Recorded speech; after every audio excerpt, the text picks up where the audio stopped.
It was supposed to be a cruel battlefield, but soldiers from all three sides walked out of their trenches, and in their hands weren't guns or bullets, but food and wine from their own countries. They slowly gathered in the middle of the crater-filled field. They started exchanging gifts with one another. They even showed pictures of their families. Then they began dancing together to the sound of music. And the next day they even played soccer. Enemies who were just fighting the day before were now talking like friends. That night was Christmas Eve. The ones who started the war were having a party behind the battlefield. Because of the fighting earlier that day, the war had reached a standstill. Going home for Christmas was no longer possible. To lift the mood, German commanders brought Christmas trees to the front lines, but the soldiers weren't excited at all. British soldiers wanted to lift spirits too, so they asked the priest to play a song. Soon singing filled the air on the other side. The German soldiers looked up, and smiles appeared on their faces. The opera singer's wife had come to the front lines. With him, he decided to sing a song for the German troops.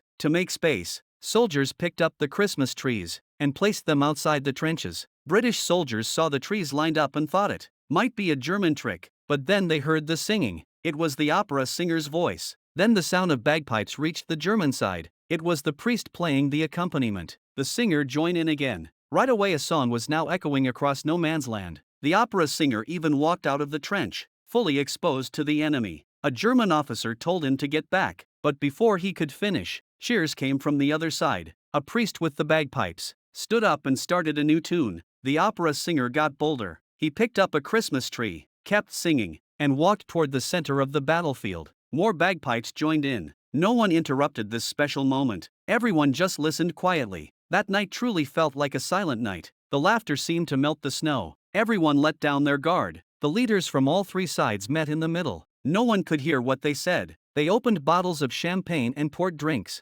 That's how the Christmas ceasefire was made. Suddenly someone launched a flare. The quiet night lit up like daytime. Everyone cheered loudly. Then the soldiers stepped out of their trenches and carefully met in the middle. No one was hurt. The Germans shared chocolate. The British soldiers tried it and liked it, then gave the Germans some champagne in return. Without their uniforms and weapons, they were just a group of young men. As they got more comfortable, they talked with each other. It felt like meeting old friends. They drank, sang, and talked together. They all wished the war had already ended. So here's the question: do you know which war this took place in?